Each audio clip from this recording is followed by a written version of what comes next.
Panther की स्थापना कब हुई थी और क्यों हुई थी, वो मेरे को जानना है। जय भीम। बात यह है कि दलित पैंथर 1965 के बारे में बाद में इंडिया में दलितों पर भारी तादाद में एट्रॉसिटी होती थी। इतनी एट्रॉसिटी होती थी कि कई प्रकार अगर आप सुनोगे तो बहुत अचरज में हो गई। तो बाबा साहब तो नहीं रहे थे, रिपब्लिकन पार्टी ऑफ इंडिया था, वो भी गुट में था। इसलिए कोई किसी को आवाज़ बिल्कुल क्षीण हुआ था और इसलिए अत्याचार जोर जोर से अत्याचार होता रहा था। पर्टिकुलरली इन विलेजेस इतने अत्याचार हो रहे थे और रोज़ पेपर में आया करता था। हमने दलित साहित्य नाम का एक मूवमेंट चालू किया था और हम दलित साहित्य के वजह से हम युद्ध की बात करते थे, हम लड़ेंगे, हम ये करोगे वो करेंगे। मगर इतना अत्याचार हो रहा था, हम केवल लिखते रहते थे। वो लिखने को हम कोई ऐसा रास्ते पे आकर काम नहीं करते थे। उसी ज़माने में महाराष्ट्र में कांग्रेस का राज था।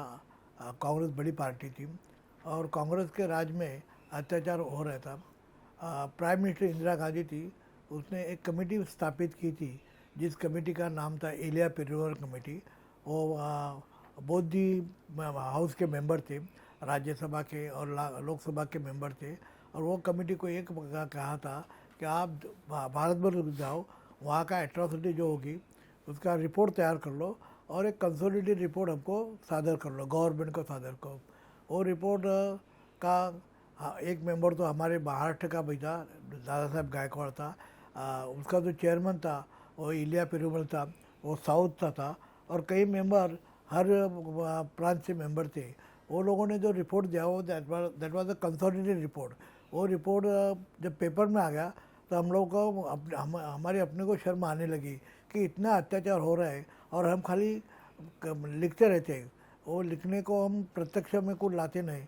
तो हमने विचार किया और वो मुख्यमंत्री था, प्राइम चीफ मिनिस्टर मसनराव नाइक था, उसको हमने मिलने गए। ऐसी एक बात ऐसे हो गई कि हमारे इधर उस्मानाबाद नाम का एक डिस्ट्रिक्ट है, उसमें तो दो औरतों को नंगे करके उसको पूरा गांव में उसको एक है उसका रिपीट करना था। तो हम मुख्यमंत्री को मिले। मुख्यमंत्री बोले कि आप जाओ वहाँ का रिपोर्ट लो। मैं बोले हम क्यों जाएंगे, हम आपके पास पुलिस है, आपके पास सब कुछ है, असल में क्या है, एक्चुअली क्या हुआ और दो औरतों को क्यों नंगा कर दिया और नंगा करके उनकी ब्लड क्यों निकली, वो आप बोल सकते, आप देख सकते। हम तो ऐसे कुछ कर नहीं सकते। हमारे यहाँ के जो साथीदार थे बाकी के, हम मैन ऑफ लिटरेचर जितने भी हैं 10-12 हम साहित्यिक थे। वो लोगों ने ऐसा विचार किया कि हम वो गाँव में जाए और वो दो औरतों है, वो दोनों औरतों को हम साड़ी दे देंगे। मैंने और नामदेव रसाल ने हमने विरोध किया कि ये बात बराबर नहीं। जिन औरतों को नंगा किया गया उन औरतों को फिर से गांव के सामने लाने का और बोलने का ये दो औरतें जिसको नंगी की गई, तो ये हमें अच्छा नहीं, हम एक प्रकार का हम उसके ऊपर जुल्म कर रहे, हम उसके ऊपर अत्याचार कर रहे, तो हम न आएंगे। तो इसलिए मैंने और नामदेव रसाल ने हमने मीटिंग को बाइकआउट किया, हम गए नहीं। वो जो लोग गए थे उसमें अंदर के कई लोग आज कांग्रेस के लीडर हो गए, जैसे कि हुसैन दरवाई है, भालचंद्र मुणगेकर है, ऐसे बड़े बड़े लोग बाद में वो कांग्रेस में गए। तो वो लोग गए, वो लोगों ने साड़ी भी दे दिया। मैं और नामदेव हम एक ही एरिया में रहते थे। तो आने के बाद हमने विचार किया अब क्या करें। वो सब लोग तो वहाँ गए साड़ी देने के लिए, औरतों को साड़ी देने के लिए। हमने तो विरोध किया साड़ी नहीं देने का। तो अब हम क्या करें। तो मेरे घर से, मैं बैंक में कर्मचारी था, बैंक तक वो मुझे हमेशा छोड़ने के लिए आता था क्योंकि वो मेरे एरिया में रहता था, उसको नौकरी बिक्री कुछ नहीं थी। वो हमेशा रोज़ सुबह से आता था, मेरे पास ही चाय पानी सुबह लेता था और बाद में मुझे बैंक तक को आता था। तो उसी दिन भी मेरे साथ वो बैंक में आने के लिए निकला। तो हमने रास्ते में विचार किया क्या करेगा क्या, अत्याचार इतने बढ़ते जा रहे हैं, क्या करें। हमारे सामने ब्लैक पैंथर थी हमारे सामने, क्योंकि ब्लैक पैंथर का हमने स्टडी किया था। हम सभी मैन ऑफ लिटरेचर थे, सब साहित्यिक थे। इसलिए हमने ब्लैक पैंथर का भी हमने स्टडी किया था। तो हमने नामदेव ने और मैंने रास्ते में तय किया कि हमें कोई ऐसा एक संगठन के जो टीट फॉर टीट रहेगा, जवाब पत्थर का जवाब ईंट का जवाब पत्थर से देगा, ऐसा कोई हमारा संगठन होना चाहिए। और इसका विचार करते करते हमने रास्ते पे ही दो आदमी ने, नामदेव ने और मैंने तय किया कि हमारा संगठन का नाम वहाँ का ब्लैक पैंथर है, तो हम यहाँ, वो वहाँ ब्लैक है, वो ब्लैक पैंथर है, हम यहाँ दलित है, तो हम दलित पैंथर नाम रखेंगे। और उसी दिन नामदेव ने, वो तारीख थी 29 मई 1972, 29 मई 1972 वो डेट थी। उसी डेट दिन में नामदेव को मैंने बोल दिया पेपर में जाओ। आज के जैसे सुविधा नहीं थी, पेपर की सुविधा नहीं थी, वो पेपर के ऑफिस में जाकर न्यूज़ देना पड़ता था। तो नामदेव ने न्यूज़ दिया, कई न्यूज़ 30 मई को आई, कई 31 मई को आ गई, मगर छोटी सी न्यूज़ आ गई जिसका कॉग्निजेंस किसी ने लिया नहीं, ना पुलिस ने लिया, ना रिपब्लिकन पार्टी ऑफ इंडिया ने लिया, किसी ने कॉग्निजेंस नहीं लिया। उनको ऐसा लगा कि ऐसी कोई ऐसी छोटी मोटी पार्टी होती है, गुड होता है, ऐसे ही गुड होगा, ऐसे। तो 30 में और 31 में के सभी पेपर में दलित पैंथर का अनाउंसमेंट हो गया। और बाद में जब देखा कि दिन ब दिन अत्याचार होते रहे, तो हम केवल दो से कुछ काम होने वाला नहीं, तो हमने बम्बई के सभी यूथ को इकट्ठा करने के लिए हमने हर वो बस्ती में हमने जाना शुरू किया। मैं और नामदेव हम बस्ती में जाते थे, कुछ बजाते, लोग इकट्ठा करते थे। एलिया पेरुमल कमेटी का जो रिपोर्ट था, जिस रिपोर्ट में कितने लोगों का, कितने औरतों को जलाया, कितने लोगों को कब खून किया, कितने लोगों को नग्न में ये किया, और कितने लोगों का खून किया, ये सब जो रिपोर्ट था वो हमारे पास था, वो हम बोलते थे। और 9 जुलाई हमने डेट दिया कि 9 जुलाई में हम मेला लेंगे, एक कॉन्फ्रेंस लेंगे। वो कॉन्फ्रेंस मैंने मेरे एरिया में, मैं कमाटीपुरा नाम का एरिया में रहता था, रेड लाइट एरिया है, वो उस कमाटीपुरा एरिया में संडे को मैंने लिया, क्योंकि वहाँ का जो म्यूनसिपल वेलफेयर सेंटर था वो संडे में खाली बंद अवेलेबल था। तो मैंने ना कोई पैसा लेने की ज़रूरत नहीं थी, पैसा भरने की भी ज़रूरत नहीं थी, पैसा भी किसी के पास नहीं होता था। तो हमने म्यूनसिपलिटी का और फ्री ऑफ चार्ज का हॉल मैंने ले लिया, और वहाँ 9 जुलाई को हमारा पहला मेला हो गया, पहला कॉन्फ्रेंस हो गया। उसमें इधर बम्बई के कई इलाके से यूथ आए थे, क्योंकि हमने इतने बस्ती में जाकर और बजा के लोगों को हमने 9 जुलाई को आ जाओ, 9 जुलाई को आ जाओ किया था, इसलिए कई लोग आए थे। उस मेला के मॉर्निंग में बम्बई में 2-4 जगह परिषद थी, तो एक परिषद के लिए राजा लाले भी आए थे, मैं भी उधर गया था। राजा लाले और मैं तो एक ही कॉलेज में पढ़ते थे, एक ही बेंच पे बैठते थे। तो मैंने उसको बोल दिया कि चलो मेरे एरिया में आज ऐसा मीटिंग है, आप आ जाओ। तब तक वो दलित पैंथर का मेंबर नहीं था, दलित पैंथर में काम नहीं करता था, वो केवल बैन ऑफ लिटरेचर था। तो मैंने उसको ज़बरदस्ती मेरे साथ लेके आया, और उस मेला में हमने एक्शन प्रोग्राम की बात की। तो राजा लाले ने एक्शन प्रोग्राम ऐसा दे दिया कि अभी 1972 है, स्वातंत्र को 25 साल हो रहे, तो ये सिल्वरी जुबली है, तो हमें तो स्वातंत्र मिला ही नहीं, हम तो आज भी हम भी आज भी ये अंधेरे में है, तो क्यों ना मनाए कि ब्लैक स्वतंत्रता डे क्यों ना मनाए। ये प्रोग्राम उसने दिया, और उसने एक आर्टिकल भी वो लेकर रहा था। आर्टिकल लिखने के लिए मुझे और नामदेव हर को भी साधना नाम का जो मैगजीन था पुणे का, उसने बोल दिया कि आप आर्टिकल लिखो। मगर मैं और नामदेव प्रचार में ज़्यादा बिजी थे, इसलिए मैंने दोनों हमने लिखा नहीं। और 15 अगस्त को यानी 14 को मिडनाइट को हमने काला स्वातंत्र दिन मनाया।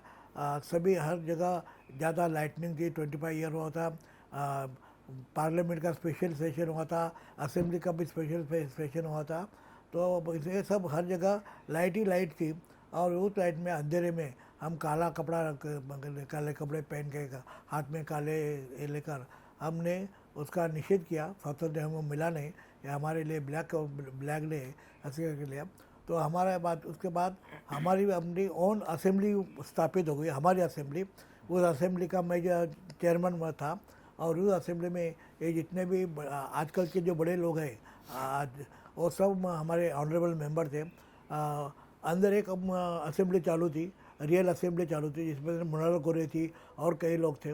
वो लोगों ने वहाँ का असेंबली ख़त्म होने के बाद वो हमारे असेंबली में आ गए, हमारे जो इक्विवेलेंट असेंबली जो बाहर थी वो असेंबली में आ गए। और मैं इसका चेयरमैन था, बाहर का असेंबली का चेयरमैन था। तो उसने यहाँ भी बातें हो गई कि हम अभी केवल फ्लोर में लड़ेंगे नहीं तो स्ट्रीट में भी लड़ेंगे, केवल फ्लोर में नहीं स्ट्रीट में भी लड़ेंगे, ऐसे हो क्या। और इस प्रकार का अभी सब यूथ इकट्ठा होने लगा है, लड़ने के लिए तैयार हो गए। और हमारी एक किस प्रकार का लड़ते थे, एक दो मैं नमूना आपको बोलूँगा। फॉर एग्जांपल कोई गांव में कोई अपनी वीर होगी, अपना वेल होगा, अपना ड्रिंकिंग वाटर का होता, उसमें अंदर का गाँव के बुजुर्ग गाँव के कास्ट पीपल थे, वो कोई मरा हुआ कुत्ता या ऐसे कुछ वो फेंकते थे। हमारे पास एक ही वेल होता था और वो एक ही वेल में अगर मरा हुआ कुत्ता डाला तो पानी ने पोल्यूट होता था, पानी पी नहीं सकते थे। तो ऐसा कुछ अगर मैं मालूम पड़ा तो हम वो गांव में जाते थे। को किसी को पूछते नहीं थे तुम आते क्या, आप आते क्या, खाली मैं डिक्लेयर करता था छोटे पेपर पे कि मैं जा रहा, हम लोग जा रहे ये स्टेशन पे, सब लोग इकट्ठा, जिनको इकट्ठा होना है वो आ जाओ। और आज के जैसा मोबाइल नहीं था, कोई फैसिलिटी नहीं थी। वो मेरे तो 2 लाइन की चिट्ठी पर अब कभी कभी 2-2 हज़ार 3-3 हज़ार अब लड़के लोग आते थे। हम वो गांव में जाते थे और वहाँ समझो वो गांव में सरपंच अवेलेबल है या सरपंच ये भी पावरफुल रहते। और उस गांव का मुखिया भी होता था, वो मुखिया दोनों में का कोई भी मिलता था, हम उसको पकड़ता था और उसको बोलते थे ये पानी अब तुम पियो। जब हम सब गाँव वाले इकट्ठे होते थे और देखते थे कि यहाँ कुत्ता मरा हुआ है, उस वेल का पानी ये लोग फोर्सिबली इनको पिलाते, तो इसका इस प्रकार का भय होता था कि आसपास के लोग बाद में डेयरिंग नहीं करते थे कि ऐसा कुछ करें। तो इस प्रकार का हमने अपना ओन सर्कुलेशन होता रहता था, प्रसिद्धि होती थी। तो इस प्रकार का हम काम करते थे। कोई खुद जिस प्रकार का अत्याचार होगा उसी प्रकार का हम उसको रिटेलेट करते थे। तो इसलिए हमें कुछ ज़रूरत नहीं पड़ती थी, मुख्यमंत्री को लेटर की ज़रूरत नहीं पड़ती थी, हम लात मार के अंदर जाते थे। जिला परिषद का जो चेयरमैन हो या कलेक्टर हो, हमें किसी की ज़रूरत नहीं रहती थी। हम क्योंकि हमारा आवाज़ ही ऐसा था, हमारी ट्रीटमेंट भी लोगों को ऐसी थी, वो सब घबराते थे। और उसके कारण हमने पूरा पहला मुंबई, बाद में ठाणा, बाद में पुणे, बाद में नासिक, ऐसे आसपास के सब डिस्ट्रिक्ट करके थे। पूरा महाराष्ट्र हमने कवर किया। महाराष्ट्र होने के बाद हमने पहला स्टेट गुजरात किया, गुजरात के बाद दिल्ली किया, बाद में साउथ के कई स्टेट किया। हम ज़्यादातर हमारा ज़्यादा अच्छा दो था वो पंजाब में, ज़्यादा दो पावरफुल दो था वो पंजाब में था, क्योंकि पंजाब के कई लोग लंदन में थे। वहाँ लंदन में वो उन्होंने दलित पैंथर ऑफ इंडिया वहाँ स्टार्ट किया। तो लंदन के लोग और पंजाब के लोग ये इसके इकट्ठे मिलकर इतना हमने पावरफुल हुआ। तो हम वो चाहते थे कि हम इलेक्शन लड़े, पर हमने ये विचार किया था हम किसी भी हालत में इलेक्शन नहीं लड़ेंगे। इसलिए एक अत्यंत महत्व बिल्कुल भी अच्छा एक प्रोग्राम हमने अहमदाबाद में 25 दिसंबर को अहमदाबाद में किया। वो हमने जो पॉलिटिकल रिजर्वेशन होता है, पॉलिटिकल रिजर्वेशन, वो पॉलिटिकल रिजर्वेशन का जो चेयर है वो चेयर को हमने बंद किया। मैं ही आदमी था, रविचंद्र परमार भी थे, बाकी के लोग थे, ये सब लोगों ने मिलकर हमने पॉलिटिकल चेयर उसको बंद किया। और हमने ये किया कि as doctor Ambedkar wanted that this political reservation should be scrap, other reservation let it be in education, only political reservation should not be there. So we have that important program we have carried out in Gujarat. मालूम है गुजरात। अभी मैं ये पूछना चाहता हूँ दादा आपसे कि आप दलित पैंथर की स्थापना की तारीख बता रहे हो 29 मई, हाँ बराबर, 1972। नामदेव ढसाड़े 9 जून बता रहे थे। 9 जून को मैंने आपने बता दिया कि 9 जुलाई को हमने मेला किया, फर्स्ट तो मेला। नामदेव ढसाड़ आप और नामदेव ढसाड़ साथ में थे, तो उन्होंने क्यों वो बताई? इसलिए कि जब नामदेव ढसाल को और हमारा बाद में जब हम दो गुट हो गए तो आप और राजा ढाले साथ में? एक अम्बेडकराइट था, एक मार्क्सिस्ट था, ऐसा बोलो। एक गुट अम्बेडकराइट गुट था, एक मार्क्सिस्ट गुट था। नामदेव डसाल के साथ जो थे वो सब मार्क्सिस्ट पीपल थे। वो चाहे हमारे कोई भी डिस्ट्रिक्ट आदमी हो, वो सब जितने भी वो अपने आप को पुरोगामी समझते थे। और जैसे आपको मैंने आप नाम समझ बता गया। दिया, दवे जी का नाम दिया। दवे तो को मार्क्सिस्ट नहीं थे मगर पुरोगामी समझते थे। वो मार्क्सिस्ट समझ बोलते थे तो उनको नौकरी से निकालते थे। तो वो पुरोगामी नाम कहते थे। वो सब इकट्ठे हुए थे। और नामदेव जो हमारे से बाकी हो गया तो उसको कोई प्रोग्राम चाहिए था। तो प्रोग्राम करने के लिए उसने 9 जुलाई जो फर्स्ट मेला हुआ था, हाँ। वो फर्स्ट मेला था। उसने कई किताबें में तो उसने वो बता दिया है कि नामदेव जय पवार और मैंने हमने दलित पैंथर की स्थापना की। और मेरे पास तो उसका पेपर कटिंग भी है। और हमने मेरे किताब में भी वो सब दे दिया, पूरा दे दिया। मगर नामदेव ने क्या क्या वो नोए ही बता रहे हैं। अलग अलग दिखाने के लिए, अलग आइडेंटिटी दिखाने के लिए उसने 9 जुलाई किया। 9 जुलाई अभी हमने 9 जुलाई को मेलावा लिया, जुलाई को। और तो और पेपर में जो आया है 19 जून को पेपर में आया है कि ऐसा ऐसा मेलावा होने वाला है 19 जून को। अभी 19 जून को के सभी महाराष्ट्र के सभी मराठी पेपर में ये न्यूज़ आई है कि 9 जुलाई को मेलावा होने वाला है। तो 9 जुलाई को मेलावा होना है और दलित पंथ के नाम से न्यूज़ थी।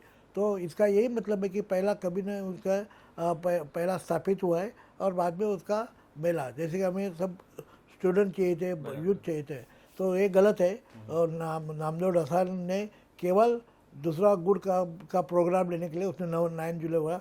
9 जुलाई ये स्थापना दिन नहीं, 29 मई 1972 इज द स्थापना दिन। बराबर। तो आप गुजरात की बात करता हूँ मैं। हाँ। अच्छा, वल्ली उससे पहले वल्ली कांड हुआ था, हाँ, उसके बाद ज़्यादा एस्टेब्लिश हुआ ना दलित पेंथर यहाँ पे? नहीं, दलित पैंथर ने तो बहुत कुछ काम किया पहले, वर्ली कांड के पहले। हाँ। वर्ली कांड तो 5 जनवरी 1974 से शुरू हो गया, 5 जनवरी 1974 से शुरू हो गया। और लगातार 3 महीना वो चलता रहा। वो झगड़ा था कास्ट, एंटी कास्ट, अनामत आंदोलन। हाँ, वो तो आगे गया था। मगर उसके बाद में 1972 1973 मैं आपको ये बता दूंगा कि 29 मई 1970 को दलित पंथ की स्थापना होगी। हमने डिज़ोल्व किया 7 मार्च 1977, 7 मार्च। इसका ये मतलब आप बोलेंगे कि 29 मई टू 7 मार्च 77, 72 77 5 ईयर हमने काम किया, ऐसा आप बोलेंगे। वो भी गलत है क्योंकि इंदिरा गांधी ने 25 जून 1975 को इमरजेंसी लाया। 25 जून 1975 इमरजेंसी लाया। तो इमरजेंसी लाने के बाद एवरीथिंग वाज लॉकडाउन, ऑल आंदोलन लॉकडाउन, सब। Everything was lockdown. तो हमने जो कुछ काम किया वो 29 मई टू 25 जून, इतना 2-2.5 बरस से काम किया। और 2-2.5 बरस में इतना हमने काम किया एट्रॉसिटी के तो पूरा इंडिया में हमारा हो गया। और आज भी आप बताओ तो पूरे वर्ल्ड में 2 ही ऑर्गेनाइजेशन स्टडी हो रहा है। पीएचडी के स्टूडेंट 2 ही ऑर्गेनाइजेशन पे काम कर रहे हैं, एक है ब्लैक पैंथर और दूसरा दलित पैंथर। ब्लैक पैंथर के बारे में मैं बता दूंगा, ब्लैक पैंथर भी बहुत कम काल में काम कर हुआ। उसमें भी गवर्नमेंट, यहाँ जैसे गवर्नमेंट ने हाँ, हमको वो तो मालूम है। इसलिए हो गया। वहाँ भी 2 आदमी ने शुरू किया, वो भी रास्ते में हुआ। उनका भी संगठन जो स्टार्ट हुआ वो रास्ते में हुआ। उनका एक का नाम था बॉबी सील, दूसरे का नाम था HP न्यूटन। यहाँ एक का नाम था जय पवार, एक दूसरे का नाम था नामदेव डसाल। तो यहाँ भी 2 आदमी ने स्टेट में किया, वहाँ भी 2 आदमी ने स्टेट में ही ब्लैक पैंथर। मगर ब्लैक पैंथर बहुत हमारे सामने एक आदर्श था, किस प्रकार का अन्याय के विरोध में लड़ना चाहिए, यह हमारे सामने आदर्श था। और अपने उसके मुताबिक हमने काम किया। मैं गुजरात की बात करता हूँ आपसे। गुजरात में आप किन किन लोगों को दलित पैंथर में थे और किन किन लोगों को जानते हैं, वो मुझे जानना है। हमारे साथ शुरू में जो बकुल पटेल आए थे, बकुल पटेल शुरू में आए थे और बहुत बात। आप नाम दीजिए, फिर क्या हुआ तो वो मैं आप कौन किसको जानते हैं? बकुल पटेल, नारायण होरा, हाँ। नारायण होरा, नारायण नहीं, वो नारायण होरा, हाँ। नारायण होरा, बकुल पटेल, ये शुरू किया हमारे से थे। और सबसे पहले तो यहाँ जो आए थे हमें मिलने के लिए वो कम्युनिस्ट पीपल थे। क्या नाम है उनका याद नहीं, उसका परमार नाम था।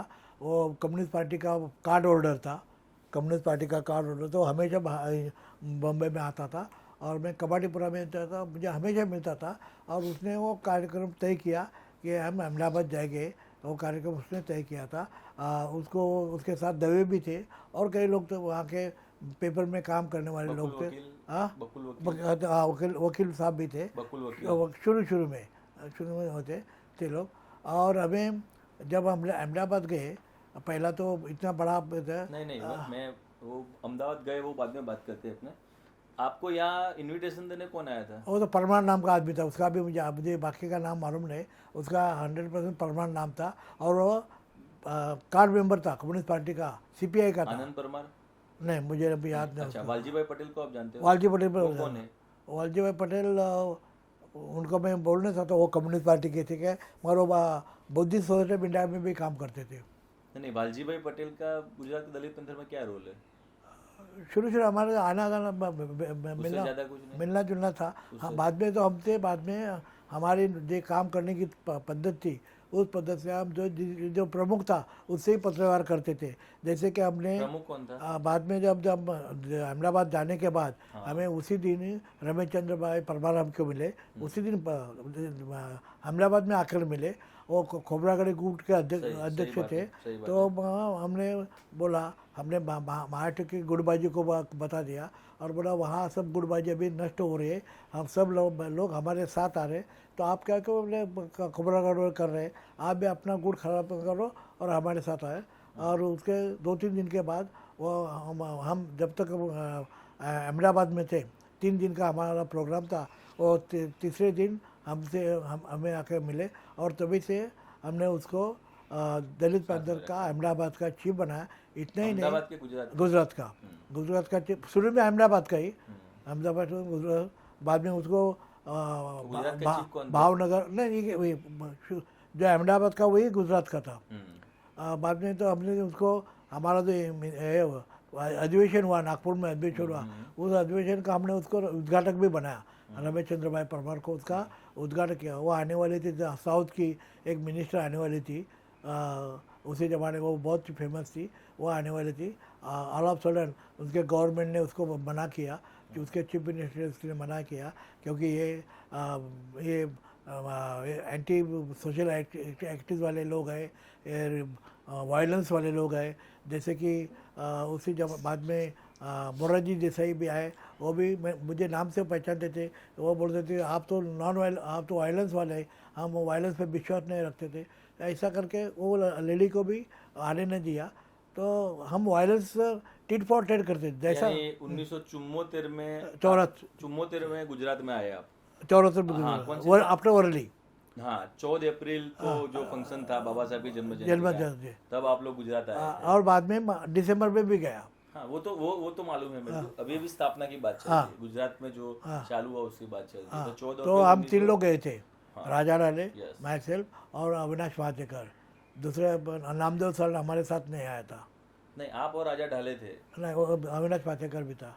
हाँ, वो हो गया। और दूसरा कोई नहीं, अविनाश मातेकर, आप और हम नाम तो ज़्यादा तो पेपर में इधर उधर नाम तो हमारे दोनों का आता था, राजा ढाले का। और तब परमार साहब और राजा ढाले की कुछ बोला चाली भी हुई थी, क्योंकि वो खोबरागढ़ ग्रुप के थे और वो पैंथर के थे। वो हमको मिलने आए थे। हाँ, चर्चा हुई थी फिर बाद में। सही है। तो अभी वालजी भाई पटेल का नाम सुना है आपने? हाँ, सुना है ना। वालजी भाई पटेल ये बोल रहे हैं गुजरात में अभी की बात कर रहे हैं कि भाई दलित पैंथर जो है उनको मैं पहले लेने गया था, मैं लेने गया था। तो सही बात है कि गलत बात है? नहीं, वालजी भाई पटेल जो है वो बोल रहे थे कि राजा ढाले और जवी पवार सबको लेने मैं गया था, मैं इनविटेशन देने गया था महाराष्ट्र। वो इनविटेशन देने वाला आदमी था, वो कम्युनिस्ट था, जिसका नाम है परमार। वो वालजी भाई पटेल थे कि नहीं? तो वालजी भाई पटेल गुजरात में ऐसा बोल रहे हैं। अभी कोई भी बोला यहाँ दलित पंथ के बाप कितने हैं? हाँ, सही बात है। यानी वालजी भाई पटेल यहाँ किसी को बुलाने नहीं आए थे? नहीं, परमार जो उनका कांटेक्ट था, सही है। पर जो परमार थे वही आपको बुलाने आए थे और फिर आप गए। वो तो ठहरे कम्युनिस्ट थे। यस, बिल्कुल पहली बार। पहली बार। और वो परमार, वो डॉक्टर रमेश चंद्र परमार नहीं, वो अलग। रमेश क्योंकि परमार वो तो अम्बेडकरवादी थे। रमेश चंद्र परमार हमको खोबरागढ़ी गुट के अध्यक्ष करके यानी वो अम्बेडकरवादी थे हमको और मिलने वो आए अपना थे। मिलने आया था, वो कम्युनिस्ट थे। तो ये दोनों अलग है। हाँ अलग है। आपने खाली आपकी किताब में परमार लिखा है, तो ये मैं आपको इसलिए पूछ रहा हूँ, इसमें खाली परमार आपसे मिलने आया था ऐसा लिखा है, तो मैं इसलिए आपसे पूछ रहा हूँ कि किसी के मन में कंफ्यूजन ना हो कि परमार अलग व्यक्ति है और डॉक्टर रमेश चंद्र परमार अलग व्यक्ति है। रमेश चंद्र परमार हमको बाद में मिले। हाँ, यस यस यस यस, वो हमें अहमदाबाद जाने के बाद मिले। सही है। 74 के बाद तो रमेश चंद्र परमार के नाम से, अकेले के नाम से होता था। बराबर। बाद में हम किसी को तो 74 से लेके 77 तक, जब तक आप लोगों ने डिसॉल्व नहीं किया, तब तक गुजरात में खाली रमेश चंद्र परमार और आप कांटेक्ट में थे। हाँ, तो गुजरात में जो दलित पेंथर चल रहा था वो खाली डॉक्टर रमेश चंद्र परमार चला रहे थे, ऐसा ही प्रॉपर। अभी वो उनका साथीदार कौन थे? वो अलग बात है। हमारा कॉन्टेक्ट था, हमारी प्रोविजन ऐसी थी, हमारी पद्धति ऐसी थी कि हम डिस्ट्रिक्ट के इंचार्ज होगा या शहर के, जैसे कि दिल्ली का इंचार्ज था पकड़े था, अब पकड़े के साथ ही बातें करें, दूसरा कोई राज नारायण या और कोई होगा तो मुझे वो मिलते थे, आके मिलता था। मगर हमारा जो पत्रव्यवहार था वो पकड़े के साथ था। जैसा कि पंजाब में एडवोकेट बिरदी था, तो बिरदी के पास ही मेरा पत्रव्यवहार होता था और उनका भी पत्रव्यवहार तो मुझे आता था। वो दूसरा। अच्छा, तो ये 77 में आप लोगों ने दलित पेंथर क्यों बंद किया? इसके बहुत कारण है। एक तो दलित पैंथर में कम्युनिज्म वर्सेस अम्बेडकरिज्म, ये बहुत बड़ा बात हो गया और पर्सनल लेवल पे भी ज़्यादा हो गया। और जनता पार्टी जब आई, जनता पार्टी 1977 की बात कर रहा हूँ, जब जनता पार्टी का फॉर्मेशन हुआ तो कई लोग, हमारे लोग जनता पार्टी में गए, जनता पार्टी में गए। भाई संगारे या अविनाश पाटेकर, ये सब बाकी के लोग गए।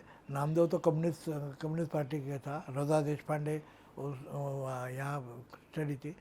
तो दलित पैंथर में इतने गुट बनने लगे, हर डिस्ट्रिक्ट में, हर प्रांत में, दिल्ली में भी गुटबाजी हो गई। वो ना बोला तो अहमदाबाद में भी इंटरनल गुटबाजी थी, इंटरनल गुटबाजी ओपन नहीं थी पर इंटरनल गुटबाजी थी। तो हर जगह गुटबाजी होने लगे। तो हमने विचार किया ये गुटबाजी रखने के बजाय और ये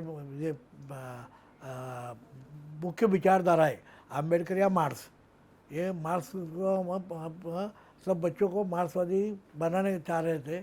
हमने उसको विरोध किया और हमने बोला क्यों ना हम झाड़ को ही तोड़े। अच्छा, उसके ब्रांचेस तोड़ने के बजाय, ब्रांचेस झाड़ के ब्रांचेस तोड़ने, हम ओरिजिनल झाड़ को क्यों ना तोड़े। इसलिए हमने विचार किया और हमने दलित पैंथर को बर्खास्त किया ताकि सब लोगों का खाना भी खराब हो जाए। ये दलित पैंथर के नाम से जो जाते थे ना इधर, दे वर रिप्रेजेंटिंग दलित पैंथर, और जनता पार्टी के स्टेज में जाएंगे तो भी दलित पैंथर के नाम से जाते थे, लीडर ऑफ दलित पैंथर ऐसे जाते थे। नहीं, आप लोगों ने 1900, आप बोल रहे हैं कि आप लोगों ने 1977 में दलित पैंथर को डिसॉल्व कर दिया। 77 को, उसके बाद भी दलित पैंथर चला। उसके बाद जो कई लोग थे उनको ये लगा कि आप लोग ने जो डिसॉल्व किया यहाँ पे महाराष्ट्र में, वो कितने लोग थे? आप उस टाइम कितने? ये सभी लोगों का नाम है उस पर। मैंने नहीं डिसॉल्व किया वहाँ सिद्धार्थ कॉलेज में, बराबर? नहीं, हमने प्रेस कॉन्फ्रेंस लिया। मेरे पास एक मराठी के दो, इसमें इंग्लिश में। आप बोल रहे हैं कि 1977 में दलित पैंथर को डिसॉल्व कर दिया, फिर भी दलित पैंथर पूरे भारत में चला और आप पूरे भारत में अपने ग्रुप तो बनाए थे, प्रमुख सभी जगह पे बनाए थे।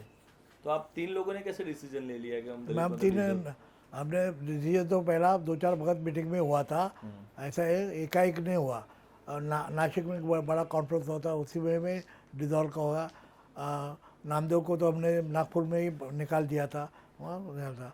तो ये जो दलित पैंथर के ऊपर जो कम्युनिज्म का आ रहा था, सावट आ रहा था, उसके खिलाफ हम लोग थे। नहीं, कम्युनिज्म का आरोप आ रहा था, तो कम्युनिस्ट लोगों को निकालने के बजाय आपने इतनी बड़ी मूवमेंट को डिसॉल्व कर दिया। हमको लगा कि हमें ब्रांचेस तोड़ने के बजाय झाड़ को ही तोड़े। पर झाड़ तोड़ने के बाद तो कोई फर्क पड़ा नहीं। हमने झाड़ तोड़ा, हमने झाड़ तोड़ा, फिर भी कई लोग थे वो दलित पैंथर के नाम से आगे आए और उन्होंने चालू रखा। 1977 में डिसॉल्व करने के बाद, उसके पहले जो नागपुर का अधिवेशन हुआ, उसके बाद फिर रामदास आठवाले आपके साथ फिर जुड़े होंगे। रामदास आठवाले औरंगाबाद से गंगाधर गाड़े, वो तो बाद में 77 की बात, गंगाधर गाड़े शुरू में था हमारे साथ। नामदेव ये राजा डाले, सॉरी रामदास आठवाले नहीं था, गंगाधर दादा जो थे। गंगाधर गाड़े था। और जो जो मैंने मैं आपको नाम बता दूंगा, उसमें किसका किसका हमने सिग्नेचर लेकर वो डिजॉल्व किया था, उसका मैं नाम ही बताऊंगा, क्योंकि वो इसमें तो मराठी में है, उसका इंग्लिश हिंदी में नहीं है वो। नहीं कोई बात नहीं, वो नाम अपने देख लेंगे। हमें बातचीत चालू रखते हैं। तो 2-4 जन थे, आपने दलित पंथ को डिसोल्व कर? नहीं, सभी लोग थे, बोलता ना, इसलिए सब लोगों का भेज दिया था हमने। मैं आपको सबको नाम बता देता हूँ ना। बता दीजिए।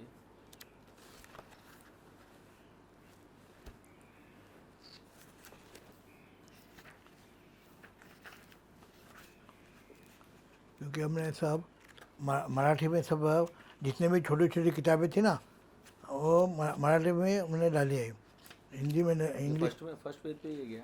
हाँ, प्रस्तावना में ही है क्या नाम? नहीं, दलित पंथ बर्खास्त।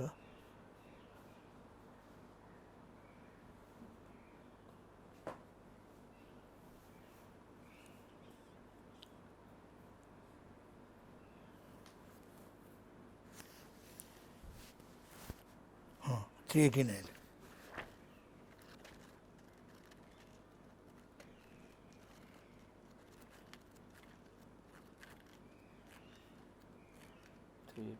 ये रहा 89। हाँ, वही बड़ा। राजा ढाले, जय पवार, गंगाधर गाड़े, नाना राटेन अकोला, जयंत भालेराव नाशिक, दत्ता जाधव कोल्हापूर, SM प्रधान नांदेड, सुरेश सावंत ठाणा, दयानंद मस्के मुंबई, विठ्ठलराव साठे मुंबई, RM पाटील वर्धा, भीमराव नाईक नागपूर, विनायक बलांडे लातूर, रामदास आठवले मुंबई। उसमें से रामदास आठवले और गंगाधर गाड़े तो ये बोल रहे हैं कि भाई ये हमको नहीं पूछा है और डिसोल्व हुआ है। गंगाधर गाड़े हमारे प्रेस कॉन्फ्रेंस में हाजिर था। हाजिर थे, आप लोग बंद कमरे में थे। अरे बात है, उन्होंने विरोध किया था, ऐसा है। देखो, वो उनके मुंह से मैंने प्रेस कॉन्फ्रेंस में गंगाधर गाड़े हाजिर थी। और ये जो लेटर है, ये लेटर टाइप करने के लिए तो रामदास ने टाइप करके लाया था। वो आप बोल रहे हैं, वो लोग ऐसा बोल रहे हैं। अबे आपको उनका सुने तो नहीं, जनरल बात कर रहा हूँ मैं। ये कॉन्ट्रडिक्शन है, मैं बोल रहा हूँ कि हम ये सब जितने भी नाम बता दे, ये सब लोगों को हमने ये किया था, और सब ये टेकन डिसीजन कि हमने करे। उसमें बाद में दयानंद मस्के भी हमारे साथ नहीं रह गया। गंगाधर गाड़ी का ये कहना था, मैं बता दूं, वो जेल में था, उसको छुड़ाने के लिए मैंने शंकरराव चौहान नाम का मिनिस्टर, चीफ मिनिस्टर था, उसको मैंने जाके 2-3 मिनट कहा। वो बोला कि इतना झोपड़ी दादा है, वो झोपड़ी लैंडलॉर्ड है, मैं उसको मैं किसी भी हालत में छोड़ूंगा नहीं। उसको जब कोई उसके वाइफ के नाम से उसको छुट्टी मिली थी 15 दिन के लिए, तो उसको सत्कार करने के लिए वो बोल चाहता था कि मैं जाओ, राजा ढाले उसका सत्कार करने के लिए। मैं बोला आप आए, पैरोल पे आए, छुट के आए नहीं, आपके वाइफ का कुछ प्रॉब्लम हो गया इसलिए पैरोल पर आ गए, आप छुट के आए नहीं, इसलिए हम नहीं। तो उसका सत्कार को नहीं गए, इसलिए वो रामदास के पास गया। हर आदमी का कुछ ना कुछ प्रॉब्लम है। और जैसा ये मस्के भी स्कूल मास्टर था, उसको भी वहाँ से निकलने वाले थे, तो उसका दलित पैंथर का झंडा उसके हाथ में रहना चाहिए, इसलिए रामदास के साथ गया। अरुण कामले भी ऐसा था। ये सब जितने भी थे, कुछ ना कुछ उसके प्रॉब्लम के लिए वो हमारे साथ थे। बाद में वो इंडिपेंडेंट होने लगे। नहीं, पर फिर अरुण कामले ने, राजा ढाले, जवी पवार, अरुण कामले हमारे साथ नहीं था। मैं वही बोल रहा हूँ, आप पहले तो आपके साथ था ही ना? शुरू में था। हाँ, फिर आपने डिसोल्व कर दिया, तो उसकी बात कर रहा हूँ। 77 में डिसोल्व उसको। तो अरुण कामले, नामदेव ढसाळ, सॉरी अरुण कामले, गंगाधर गाड़े, दिल्ली से बापूराव पकीड़े, रामदास आठवाले और डॉक्टर रमेश चंद्र परमार, SL बिरदी पंजाब से, बराबर। ये सब ने तो दलित पंथ ने चालू ही रखा है। हाँ, तो चालू रखा है। हाँ, चालू रखा। आपने किया कि बंद? किया। आपने बंद कर दिया। पर महाराष्ट्र के सिवाय, आप लोगों के सिवाय जो प्रमुख थे, तो उनको तो दलित पेंथर चालू रखने का था। तो हाँ, चालू तो रखा, चालू रखा। हाँ। मगर हमने 3 बरस में जो काम किया वैसा उसमें कुछ भी काम किधर नहीं हुआ। कोई बताए हमें, मुझे कोई भी बताए। जैसे हमने 2.5 बरस में जितना काम किया पूरा इंडिया हमने इकट्ठा कर दिया। तो उसे आप जो इतने भी नाम बता देंगे, बाबूराव पकेटे कितना करप्शन हो गया दलित पेंथर के नाम से, उसने क्या क्या किया। रमेश चंद्र परमार ने कौन से बड़े आंदोलन किया, बता दो मुझे ऐसा कोई आंदोलन किया गया जिसके कारण पूरा गुजरात हिलने लगा। जैसा हमने हिलाया वो सब नाम के लिए थे। उनको दलित पेंथर का झंडा चाहिए था। मैंने आपको क्या बोल दिया, दलित पेंथर का झंडा हाथ में चाहिए था उनको, इसलिए वो झंडा। रमेश चंद्र परमार तो खोबरागढ़ ग्रुप में थे, आप लोगों ने उनका लाया है ना, तो उनको मैं क्या बोला, आप बोले ना, आप क्या बोले, जितने भी बाहर के प्रदेश के जो इम्पोर्टेंट लोग थे वो लोगों ने दलित पेंथर चालू रखा और उसने चालू रखा। मैं आपको ये पूछ रहा था, चालू रखा ठीक है, एग्जिस्टेंस वॉज देयर, पर उनका एग्जिस्टेंस दलितों के डेवलपमेंट के लिए या एट्रॉसिटी बंद करने के लिए कि उन्होंने कुछ काम किया वो बता दो ना। कोई भी, दिल्ली का बता दो, पंजाब का बता दो या गुजरात का बता दो। ऐसा तो कुछ गुजरात में तो ऐसे गुजरात में आज भी कई बड़े इंसिडेंट्स है। कई बड़े इंसिडेंट्स आपने अगर जितलपुर कांड सुना हो तो सुना है क्या? हाँ सुना है मैं, जितलपुर। वो यहाँ जैसे आप लोग आक्रामक थे वैसे ही वहाँ ये लोग आक्रामक थे। सकरा भाई जो गांव का प्रमुख था, जिला प्रमुख, उनको जिंदा जला दिया था सरपंच ऑफिस में। तो पूरे जितलपुर को जला दिया था इन लोगों ने। आप जैसे बोल रहे थे तो कुत्ता मर गया, पानी नहीं पीने दे रहे थे, तो वो पूरे जितलपुर को जला दिया था। और गुजरात के हर गांव में छाप थी अपनी पेंथर की कि भाई किसी को परेशान मत करना, पेंथर वाले आ जाएंगे। तो वो तो आज तक है, दूसरी कोई जगह पे है वो मैं नहीं मानता। अभी लेटेस्ट की बात कर रहा हूँ। मैं तो आप लोगों के साथ में बहुत छोटा बच्चा हूँ अभी। तो नरेश कनोड़िया, महेश कनोड़िया का नाम सुना आपने? बराबर, वो सिंगर थे अपने समाज के बड़े। तो नितिन पटेल है हमारे, थे जो उप सीएम। तो हाँ, तो वो सीएम ने कॉल दिया कि बात में बोले कि भाई वो महेश कनोड़िया बीजेपी में थे, अभी की बात कर रहा हूँ, 1 साल पहले की। तो उन्होंने कॉल दिया कि भाई बोला कि ये बीजेपी हमारे साथ जुड़े हुए थे और हरिजन था, और हरिजन शब्द पे तो बैन लगा हुआ है, वो बोल नहीं सकते, एट्रोसिटी होती है। तो नितिन पटेल ने ये स्टेटमेंट दिया उनके भाषण में। अगर उसका प्लान नहीं होगा कि मैं ऐसा बोलूंगा कि कुछ भी होगा, पर उसने स्टेटमेंट दिया। फिर मेरी बात कर रहा हूँ, आप लोग तो बहुत बड़े, आप लोगों ने किया, वहां तक तो मैं बहुत काफी दिन करूंगा तो भी नहीं पहुंच पाऊंगा। तो मेरी बात करूँ तो मैंने वीडियो के माध्यम से चैलेंज दिया कि अगर 24 घंटे में नितिन पटेल डेप्यूटी सीएम अगर माफी नहीं मांगते नरेश और महेश की, तो पूरे गुजरात में नितिन पटेल के पुतले जलाएंगे हम। बराबर। तो नितिन पटेल को 24 घंटे में माफी मांगनी पड़ी, 1 बरस पहले की बात है। तो अगर मैं इतना छोटा होके अगर डेप्यूटी सीएम को माफी मंगवा सकता हूँ, तो वो तो रमेश चंद्र परमार थे, नारायण वोरा थे, वो लोग ने तो कितना सारा काम किया होगा। क्योंकि गुजरात में अभी भी हम कोई गांव में जाते हैं। 1977 के बाद की बात मैं नहीं करता हूँ, मुझे ज़्यादा मालूम भी नहीं। हमारा उनका कुछ कॉन्ट्रैक्ट भी नहीं रहता था, कॉन्ट्रैक्ट भी नहीं रहता था, तो किया होगा। मगर ऐसा कुछ नहीं कि जिससे पूरा गुजरात हिला होगा या हमारे 2015 में उना कांड हुआ, वो तो आपने सुना? वो तो मालूम है। तो रमेश चंद्र परमार ने 82 की उम्र में गुजरात बंद का ऐलान दिया और पूरा गुजरात बंद हो गया। अभी ये लेटेस्ट 2015 की बात है। वो केवल दलित पेंथर ही दबाव। हाँ, दलित पेंथर, गुजरात बंद का ऐलान तो दलित पेंथर ने दिया था। वो तो ऑन पेपर है, ऑन न्यूज है, ऑन वीडियो न्यूज है। ठीक है। हाँ, तो क्या कि दूसरे कहीं जगह पे दिल्ली में हुआ कि नहीं, वो जो मालूम नहीं है दादा। तो आप बोल रहे कि दलित पेंथर आज गुजरात में है? हाँ, अभी भी है, चला तो गुजरात में दलित पेंथर है, फिर भी वहाँ तो आरएसएस और बीजेपी का राज है।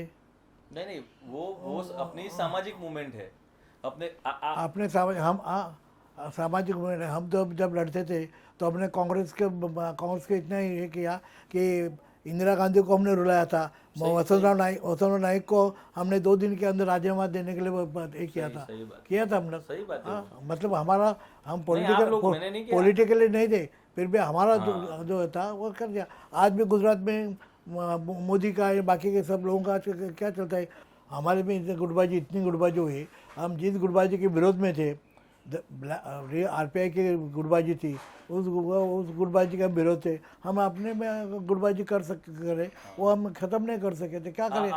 हमने भी गुटबाजी ना, हमारे इधर हर एक के नाम पे गुटबाजी का शिकार नहीं हो इसलिए फिर डिसॉल्व कर दिया। आप इलेक्शन लड़े थे क्या? नहीं, हमने कोई लड़ा नहीं। राजा ढाले नहीं, हमने राजा ढाले बाद में लड़े, भारीप के भारीप के नाम से, प्रकाश आंबेडकर के पहला खाली नामदेव ने लड़ा था, दलित पैंथर नहीं, दलित पैंथर के नाम से लड़ा था। उनको खाली 13 मत मिली थी, 113 मत, 13 मत मिला था। 13। आप कभी इलेक्शन नहीं? मैं तो इलेक्शन वाला ही नहीं।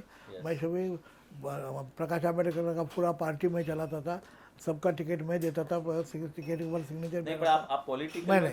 नहीं, मैं पॉलिटिक्स में लिखता हूँ, पॉलिटिक्स का लिखता हूँ, विश्लेषण करता हूँ, लिखता हूँ। हमारे एक्चुअल पॉलिटिक्स में मैं कभी आपने बोला कि प्रकाश आंबेडकर का पार्टी चला, वहाँ पे चलता हूँ, मगर मैं टिकट देता था। यानी राजकारण में थे पर मैं एक्टिव नहीं, यानी राजकीय पार्टी में थे आप, कोई हाउस नहीं लड़ा, कोई भी हाउस में जाने की मेरी इच्छा नहीं थी, हाउस का नहीं। बाकी आप मूवमेंट के रोड के आदमी थे लड़ने के लिए, इसलिए सही बात है। और हमारे लिए कुछ बताइए, हम तो चला ही रहे हैं, और कुछ तो अभी कई लोग बम्बई में, मैं बता दिया आपको, 25 मोर देन 15 से भी ज़्यादा दलित पैंथर के नाम से संगठन है महाराष्ट्र में, और सब मेरे से मुझे फ़ोन करते रहते। अभी एक ने केदार नाम का आदमी था, उसने चैत्य भूमि पर गड़बड़ किया था, वो जेल में था, आपको मालूम है। तो ऐसे बहुत लोग हैं, मगर आजकल के जो दिखते हैं मुझे, वो सब बेनिफिशियल है, वो स्वार्थी है। सही है, वो सब स्वार्थी है।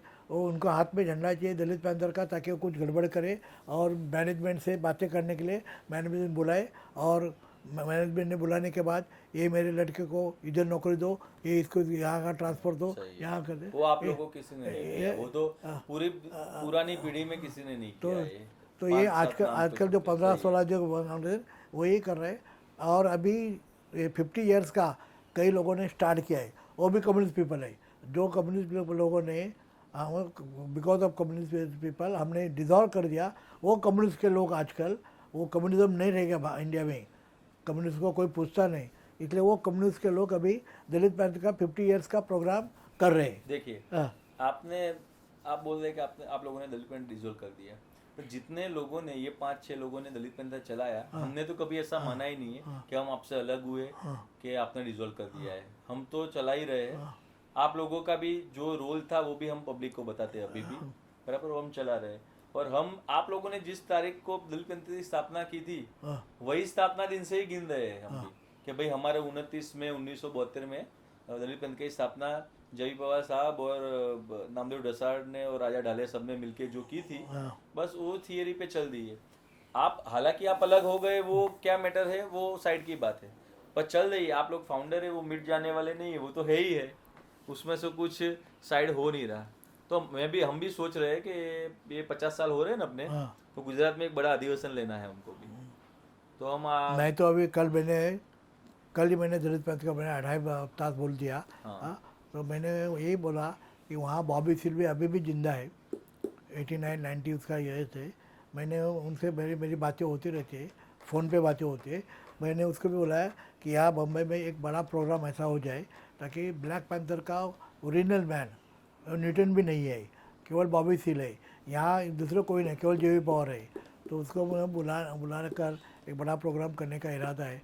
मगर इसलिए मैंने, आपको आश्चर्य होगा कि मैं रामदास आठवले को जाके मिला, मैं जाके मिला, इसलिए मिला कि 50 बरस हो रहे, कुछ बड़ा प्रोग्राम करेंगे, और इसलिए पैसे की ज़रूरत हो गई। मैं तो पैसा इकट्ठा नहीं कर सकता, मैंने पैसा इकट्ठा नहीं किया। मैं जैसा भी है वैसे आज भी बस से जाता हूँ, बस से आता है। तो तुम मिनिस्टर है, उसके लिए कुछ है। उसने क्या किया, उसने दूसरे दिन पेपर में, बड़ा पेपर में उसका, मेरा और अविनाश महातेकर का 3 का फोटो गया, और केवल जेवी पावर रामदास आठवले को मिला, इतना ही था।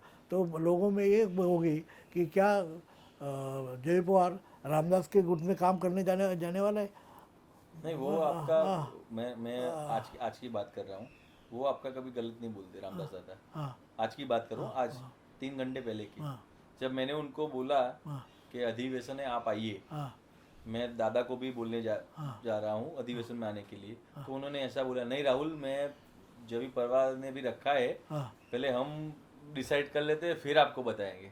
तो वो आपका नाम दे के ही बोला, वो आपका खराब कभी नहीं बोले मेरे सामने। तो आज की लेटेस्ट न्यूज है, पहले की क्या है वो मालूम नहीं। मेरे बारे में कोई बुरा नहीं बोल सकता। अच्छा ही है। उन्होंने बोला कि जब भी पवार ने रखा है तो अगर हम बात कर लेंगे फिर आपको तो यहाँ बड़ा प्रोग्राम करने की इच्छा है, इसलिए मैंने उसको जाकर मैं मिला जाकर। हाँ यस यस यस, नहीं उन्होंने बोला कि वो रखने को बोल रहे हो और हम यहाँ रखेंगे, इसलिए 19 तारीख को। तो उसने ऐसा पेपर में दे दिया कि लोगों को कंफ्यूजन हो गया, और क्या जय पवार रामदास से जुड़ गया क्या, मैं क्यों जुड़ गया और मिनिस्टर, इसलिए मैं इसको नहीं। अगर आप गुजरात में हम अधिवेशन रखते तो आप आ पाओगे? आप मैं तो बोलता हूँ ना, दलित पैंथर केवल मेरी ओन प्रॉपर्टी नहीं है, मेरी पिताजी की मेरी प्रॉपर्टी नहीं है, तो समाज की प्रॉपर्टी है। तो अगर मेरे जैसे कुछ काम करने वाले लोग हो गए, बेनिफिशियर केवल काम करे, तो कल मुझे MLC चाहिए, मुझे MLA MP होना है, ऐसे अगर लोग हो गए तो मैं उनके साथ नहीं जाता हूँ। नहीं जाता। सही बात है, हम भी नहीं जाते दलितों के अपलिफ्टमेंट के लिए, उनके भले के लिए, उनके बेनिफिट के लिए वो काम करते हैं, उसके साथ में उसके आगे होगा, मैं साथ ही नहीं उसके आगे होगा, ऐसा मैंने कल भी बताया। हम भी भारतीय दलित पैंथर का सोच रहे हैं, 50 साल हो गए भारतीय दलित पैंथर को, तो फिर अधिवेशन का सोच रहे। तो मैंने बोला आप, इसलिए मैं आपको मिलने आया कि थोड़ी बातचीत भी हो जाए, आप भी गुजरात आइए, मैं आपको इनविटेशन भी देने अगर हो सकेगा तो आऊँगा, मेल करूँगा, जो ऑफिशियल आपको करना पड़ेगा। अभी वो लोगों का एक मीटिंग हो गया, उसके बाद मैंने सेकंड मीटिंग हुआ, और सेकंड मीटिंग को मैंने किया, रामदास ने सेकंड मीटिंग, पहली मीटिंग उसकी और मेरी दोनों की होगी। मैं बोला किसी को बुलाना नहीं, फिर भी उसने अविनाश मातेकर को बुलाया था। वो तो उनकी पार्टी में ही है ना अविनाश मातेकर। मैंने उसको बोला नहीं हम अगर चर्चा करना है तो हम दोनों खाली कर रहे हैं, क्योंकि मुझे पैसे की जरूरत थी। हाँ वो अधिवेशन मैं पैसा नहीं ला सकता, और यहाँ अमेरिका से आदमी को 8-10 लाख रुपया खर्चा करने की मेरी हिम्मत नहीं है। तो इसलिए मैंने उसको हम दोनों मिलेंगे। उसने उसको तीसरे आदमी को बुला के रखा था, और बाद में पेपर में ऐसा दिया। तो मैंने दूसरी मीटिंग में मैंने गया, इधर आके आदमी बैठा था गाड़ी लेकर, मैं बोला गाड़ी मत दिखाओ, वैसे 100 गाड़ियाँ मैं परचेज कर सकता था, तो गाड़ी का मुझे बताओ, तुम चले जाओ, मैंने आता है। और मैंने गया, क्योंकि उसने खाली फोटो दिया तीनों का मीडिया पर, सोशल मीडिया पे, और कुछ नीचे कुछ भी लिखा नहीं दलित पैंथर के बारे में, नाम जय पवार मिला है ऐसा वही कुछ नहीं, केवल तीनों का खाली फोटो दिया। और लीजिएगा जय पवार, रामदास अठावले और अविनाश मातेकर एक मीटिंग में बस ऐसा हो गया। तो उससे लोगों में कन्फ्यूजन हो गया, क्या आखिर क्या हो गया। मैं अभी अलग माइंड का हूँ, आप लोगों से मैं बहुत अलग साइड का सोच रहा हूँ। आप लोगों ने डीजल कर दिया, उन लोगों ने चलाया, मैं तो एक ही बात सोच रहा हूँ कि आप लोगों ने जो चालू किया है वही चीज, कोई डीजल हुआ ही नहीं है, अभी भी हम चला रहे हैं। हाँ तो आप अगर हो सके तो आप गुजरात आइए, देख लेंगे, वो हम सब व्यवस्था वगैरह कर देंगे दादा आपकी।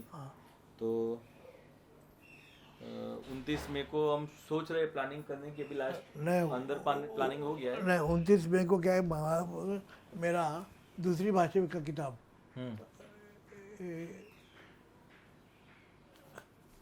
ये भाषा का किताब, ये कौन सी भाषा है, तमिल के एक किताब का एक बड़ा प्रोग्राम हम लोग बम्बे में लेने वाला है 29 मई को। नहीं हाँ 27 में उनका है, 29 मई को माई साहब का है। हाँ सही है। तो इसलिए एक बड़ा प्रोग्राम 29 मई को ले रहे, जे ना 27 ना 29, इन बिटवीन ऐसा प्रोग्राम 29 मई को प्रोग्राम ले रहे, 29 मई को। अगर आप प्रोग्राम को थोड़ा डाइवर्ट हो सके तो 29 आप अधिवेशन में। अभी तक बुक नहीं हुआ, मैं जब बुक करने गया तो वो लोग बोले कि समझो कि 29 को नहीं ले रहे हो तो 30 के 31 को ले लीजिए, तो आप अपने बड़ी एक यात्रा निकालने वाले हैं पूरे अहमदाबाद में, और यात्रा खत्म करके जो अधिवेशन की अपनी थियरी है पहले पुरानी वाली, उस थियरी से हम हो सके तो बाबा साहब की अस्थि भी लाने वाले हैं हम। नहीं तो ऐसा हो सकता है, he has given suggestion that he will speak on online from there, I will speak here from here online, मगर ऑनलाइन के लिए वो आप नहीं, पर आप हो सके तो वो भी कर लेंगे, वो तो सब हमारे पास है, सब वो करेंगे कुछ। तो आपके लड़के भी है, वो भी चैनल के माध्यम से कुछ भी आपका वो डिस्प्ले में आपको वो तो दिखा मेरा के, मेरा होता ही है हाँ, पूरा वो भी करेंगे पूरा मेरा चालू ही है रे। क्योंकि डिस्प्ले वगैरह जो लगाएंगे फंक्शन में तो उसका लाइव अपने करेंगे, तो आप यहाँ से स्पीक करना वो भी चलेगा। हाँ, हाँ, वो भी पर मगर हम वहाँ सोच रहे हैं कि मगर आप वहाँ आइए। के लोग ऑनलाइन के लिए भी पैसे लेते हैं। हम्म, वहाँ के लोग ऑनलाइन के लिए पैसे देते हैं। मैं भी आजकल ऑनलाइन बोलता हूँ ना तो मुझे कोई पैसा नहीं देता है, मगर बॉबी सील ऑनलाइन के लिए भी 5 लाख रुपया मांगता है। ओह, 5 लाख रुपये online, so that he will speak on their online and I will speak from here. ऐसा भी तो अभी तक तय नहीं हुआ है। ऑन 29 मई को उनका करने का इरादा है, तो अब देखूंगा मैं। अगर नहीं तय होता है तो मैं आपको 15-20 दिन बाद और कॉल करूंगा। 15 दिन बाद अगर आप आ सकते हो तो मैं आपकी सब टिकट की और सब व्यवस्था कर दूंगा। अच्छा मेरा फोन दे, अब तो वो बच्चे का फ़ोन आया था और हमारा इसका भी आया था। अब कर लो अभी क्या कुछ जरूरत नहीं।